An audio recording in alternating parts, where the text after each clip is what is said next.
Hey, Joe, welcome to the show. Hey, Jason, good to be here. I'm excited to have you on. So tell us who you are, what you do. Yeah, so I'm a former agency owner. I ran a web design shop. I have a high-end WordPress shop for about 12 years. I've been an entrepreneur most of my life.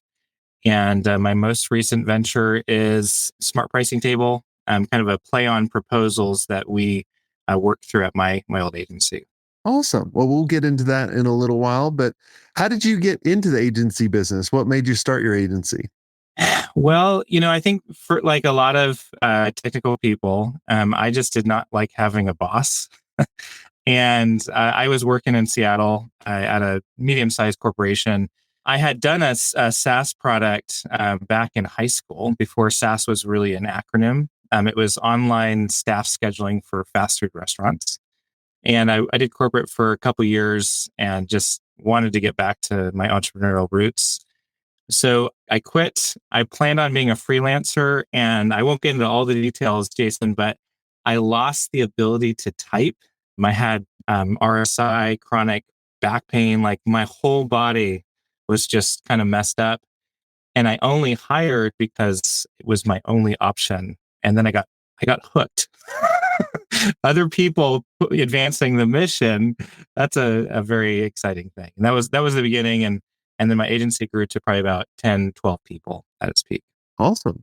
That's great. So, how long did it take you to start hiring people for your agency? Well, the first one again was out of necessity. I had like some friends that were helping me while I couldn't type. I was mostly programming. And at that point, I'd gotten a few contracts for my freelance operation. And I remember the first time I went and got a desk at IKEA, and my employee, my very first one, it really hit me 2 hours after I'd been out of the office that the mission had been advancing. Like he had continued to make progress. I think that's really what got me hooked. And then I realized that it's not actually that complicated. And when you start hiring, you start getting a lot more time back. And then you hire a developer to take over that work. Then you hire a designer. So you stop doing design work. And then I promoted my lead designer to project manager. So now I'm not project managing. Holy cow, this is crazy. And then the icing on the top, Jason, was when I hired my first sales guy. I had some people tell me I was too small. I hired him when I was like six people. Oh my word. One of the best decisions I ever made to not like you already have the stress of revenue and then to have the stress of actually getting the jobs and closing the deals. Like I'm a big fan of distribution of labors and sometimes distribution of stress. That was a really big hire. And then my favorite thing, I'm sure some of your listeners can connect to this, that moment where a prospect became a customer and a project was completed and you don't actually know the client. That's a big day as the owner. Yeah, it's pretty exciting. And I also warn people a little bit about that too, right? Like when you hire all these people to get your time back, and you start going into meetings, oh, Jason or Joe, we don't need you in this meeting. And then you go into the next meeting and then the next meeting and the next meeting. And they're like, we don't need you. And you're like, well, shit, they don't need me anymore. And then you get depressed. And then you're like, wait. They don't need me for all the old stupid shit I used to do. I have actually kind of transitioned from an owner to a CEO. Now I need to do CEO shit. Yeah. Yep. Last week in our mastermind, we were chatting. I always like to open up in the first couple minutes and really kind of ask a question to get the members talking. And I said, look, toward the end of the year, beginning of the year, what is your guys' agency domino? What's that one thing you get in place, and then everything else starts getting easier, right? It's kind of like what you were saying. Like you hired this person to do programming. Then they did programming. You hired this person to do management. They did management. Hired the person to do sales. Like those are dominoes. Like you start getting one, and then all the other dominoes just start falling. If anybody's old enough, remember playing with dominoes. Yeah. It's like what I think it was Jim Collins, who talks about the big mo, a company getting momentum. Those are some significant moments in that. Yeah. We talked about momentum, which I always love. What were some things that took away momentum from you growing your agency? there's two things that come to mind. One, I think for so many agencies, lead generation is the biggest pain point. We were fortunate enough to be highly rated on clutch.co. I don't know how big that is these days, but we were top three on an agency list of about, I think, 20,000. We were number one for a while. And I was paying, I think, $4, $5, $6,000 a month, maybe eight at one point. If you were to take away the sponsorship, we were still extremely highly rated. But we were early adopters. And so we got tons of leads from that. But I think that's the biggest, that is what so many agencies struggle with. Like, how do I get leads coming in? How do I close them? We were a lot of one-time work. I hadn't cracked the retainer. We were think mostly one-time high-end WordPress sites, and so my wife can attest. I often talked about the fiscal cliff with a lot of the one and done kind of work. So that was my biggest pain point. And then, of course, Jason, I'm an enthusiast when it comes to proposal writing. I hated writing proposals. The intensity that came with it, the need to go quickly was always a very, very big pain point with my agency. What about the proposal process that stressed you out or that you didn't like? Yeah, the two main things are you need to go quick. Every day that goes by, your odds go down. And it's funny how often customers will literally just go with the first engaged vendor. We overcomplicate sales. Like, no, just respond quickly. That's low hanging fruit. But so there's a tension there. And then the second thing is you need to be accurate. So your proposal, your scope, your expectations need to be accurate. Otherwise, the project can blow up post sale and become a nightmare. Yeah. So those two things. So I've got to go quick, but it also needs to be high quality. Those things come together to what I call proposal anxiety, one of the bigger stressors in agency life. I remember when, we got a lot of our business back in the day off Google from searches. We were highly ranked. And I remember, and that's when people would actually call us rather than filling out, or sometimes they would fill out a form. When they would actually fill out a form and I'd see it, I would automatically have my salesperson or myself call them right away. I would say, "Hey, Joe, I'm so sorry it took me so long to get back to you." They were still on my website. Like, it was just like, "Really?" I'm like, "Well, we're really fast." And then we just have like a little laugh. But it was amazing because I remember winning deals, like you said. It's about the speed. We'd get back to them really quick. We'd meet with them. We'd present the proposal to them. They'd sign the deal. And then when we'd be in the kickoff meeting, they would always joke with me, be like, "Hey, I'm still getting proposals today, this morning." Yep. It's funny whenever, as an agency, you're kind of on the reverse side, right? Like, you're going to solicit a vendor. Next time you do that, think about how compelling or like the temptations to just go with the first one.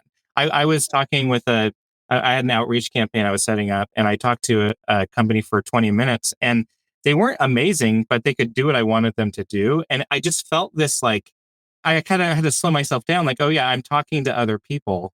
I need to be careful to commit, and yet I struggle to do that. So Yeah. I think about the agencies I've hired in the past. The first one that gets back to me, I always go with them. yeah, 'Cause there's other ones that get back to me like weeks later. And I'm like, if you're going to get back to me weeks later and you're trying to get my business, are you going to be when you actually have my business? yep, Right? It's nuts. yeah. Often, it's like an indication. What can I expect when I'm working with you? Exactly. Cool. And I want to talk a little bit more about the accuracy because, I always tell everybody scope creep starts in the first conversation. And really, the proposal is what protects you. Because if you get a very generalized proposal to a prospect and then they sign it, they become a client. Well, now you have no guardrails. You have nothing protecting you. I remember signing up a deal, Joe. I signed up like this. I thought they had 20 pages. Like, when I looked at their website, I'm like, yeah, they got 20 pages. I gave them a price and I didn't have any page limits on the time. This was the last proposal I ever sent without page limits. You want to take a guess how many pages they had? I'm gonna guess 10x that, maybe 50x. Keep going. They had over 11,000 pages. Yeah, yeah. The great thing is that you're unlikely to make that mistake again Well, I never made that mistake again. with that much pain. Yeah. I describe that as having handles to grab onto. You've got to be detailed enough that you have handles to grab onto, but you don't want to be so detailed that it feels rigid and obnoxious. Vagueness leads to what I call the vague vortex, where everything's getting sucked into it. You don't have limiters. You can't really call things to stop without either being arbitrary and being a jerk, or just you just have to take it, and it's a losing game either way. So Look, there's never 100% that you can do it perfect. Even after this is probably maybe 6 months or maybe even a year later. I don't know. It was so long ago. I'm so old and decrepit now. I can't remember. But I just remember it was after this because I was like, I went to my business partner at the time. I was like, we are going to have the most detailed ass proposal. We were never going to get screwed ever again. And I remember coming into this one onboarding meeting because I always loved doing the first meeting. Like I just loved it. I didn't have to do it, but I wanted to do it.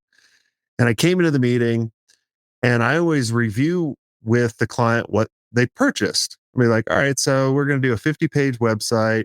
We're going to set up an e-commerce store so you can sell some of the stuff that you have. And then he goes, "Ooh, no, we didn't sign up for that." And I'm like, pull the proposal out. I show him the proposal. I go, "Hey, Joe, like, this is what you signed up for." "Oh, no, I didn't sign up for that." And he goes, "Excuse me, young man. He told everyone on his team, excuse everyone. I need to talk to this young man." I was probably like 28 at the time or something. I was like, and he just ripped into me. He's like, "I didn't sign up for this." I was like, "This is your signature." And then, long story short, we just verbally went back and forth, like screaming at the top of our lungs. And he wound up becoming the best client after because I stood up to him because he's a big ass fucking bully, which I hate. But I took a lot of his money and he listened to us. yeah, So detailed proposals can screw you, but you just got to make sure you stand up to them. great. Yeah, and I think sometimes it's the layouts. I've thought about this very in depth. If it's just all a wall of text, Oh, you've overwhelmed your prospect. They're not going to read it. And of course, they're going to have expectation management issues. And so I think the layout of the proposal, the way it's set up so that the content is digestible is really key in that too. so how much is too much text then? Or like, what do you recommend? Because we obviously have to have enough text to protect ourselves, to let them know what we're going to do, what we're not going to do. I'll answer that. The thing I'd say first, though, is you need to have a repository where you can take all the learnings from all the concrete you're eating as you hit, the concrete with your face, right? Like you need some kind of repository. And so I'm really big fan of having reusable components, modules, line items that can get better over time as I stress test them through agency work. Okay. So let's say, for instance, I'm selling a blog or something like that. Typically, when I'm scoping out a line item like that, I'll say a summary sentence or two with what's the big idea, and then I'll say work included, and then a bulleted list. The bulleted list is anywhere from 3 bullets to 5 or 6, and then I might have some very specific limitations, and I might have some upsells around that. But the reason why you need a repository is because you're going to test that with your customers, test that with projects, and then you're going to come back and you're continuously going to improve that component so that it yields the result you want. Do I need to raise the price? Do I need to put another limitation? Do I need to adjust some of the structure here? I always tell the agencies that I consult, you want to define the spirit of the work. It doesn't have to be perfect, but you need to have, like, if you've defined the spirit of the work and it becomes 3x the size, you can push back and say, well, clearly that was not what was intended. But if you just say, I'm going to create a blog for $1,000, yeah, good luck. You're going to be Yeah. in pain. Yeah, I'm a big component of creating a repository or like this huge template. That's kind of what we had. We didn't have cool softwares like that you've created. We'll talk about in a second. Ours was a huge Word document that I had to go in and just kind of eliminate things. Boom, boom, boom. And it just made it very easy for us to create a proposal within well under the 30-minute mark. Because I found like some people just spent so long on proposals and like you're wasting all this time. I'm like, what if you had all this already? But it takes some time to get there too, right? Like like you said, you got to eat a lot of concrete, or I like to say, eat a lot of shit, and then you figure out what you like. Yeah. And for a lot of agencies, it's just, I need some baseline structure. If you're just shooting from the hip, if you're grabbing old proposals, duplicating them, writing stuff from scratch all the time, that's not a system. You're going to be stuck there. You've got to pause. Like with so many things in agency life, you need to pause and say, what the heck am I doing? And start putting together some kind of process. Yeah, that's great. That's awesome. Well, let's talk about the software that you've created because it's really pretty cool. Tell us a little bit more of why you created it and how it works. Yeah. Well, if you think back to what I was talking about with proposal anxiety, you've got to go quick. It's got to be accurate.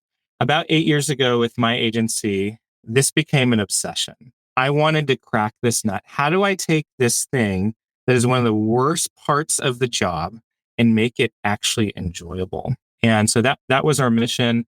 About 3 years ago, we took it to the market. But Smart Pricing Table is interactive proposal software built for marketing agencies. I used to kind of have it a little bit wider than that. Not anymore. Like I know agencies. I ran an agency for 12 years. And so we have the type of features that agencies want. And we can give you the structure so that you can build things quickly, so you can respond quickly, but also super, super accurate. So it's a constant evolving product as we talk with hundreds and hundreds of agencies and we keep making it better. That's awesome. Well, anything that makes our job easier, makes it faster, takes away, the anxiety of figuring out like, man, did I put this in there and all that kind of stuff. The software that you guys have created is really pretty neat. And I hope everyone listening, goes to check it out. Is there a special link or a special thing that they can check it out? Yeah. So it's smartpricingtable.com/smart agency. And that's got more information on it. You'll see some sample proposals. And then we've got a deal, Jason. Anyone that comes from the podcast, so smartpricingtable.com/smart agency, there's a 50% off your first 2 months. So there's a 14-day free trial. Here's the big thing though. If you're curious about it at all, I would encourage your listeners, book a demo. I still do all the demos myself, Jason, which might come as a surprise, but I love it so much because that's how we've gotten so much feedback. I like taking, all of that and then working it back into our system with my team. And so I typically do about a 15-minute demo, no obligation. If proposal points are a pain point, I'd love to chat with you. That's awesome. Well, everyone, go check out what Joe has built. It's really pretty cool. Book a demo with them, and that's pretty neat, Joe, that you still do the demos. That's kind of like me, where I always like that first meeting with the client. I didn't have to do it, but I enjoyed doing that. And when you're able to create that, that's just it's a more enjoyable business. Yeah, it won't last forever, but it's going Yeah, to be hard. I love just the feedback, finding out different agency problems, but obviously won't scale to infinite. So, yeah, exactly. Well, cool. Well, awesome. Well, everyone go check out Smart Pricing Table and tell them we sent you so you can get those the discounts and all the great benefits. And until next time, have a swank day.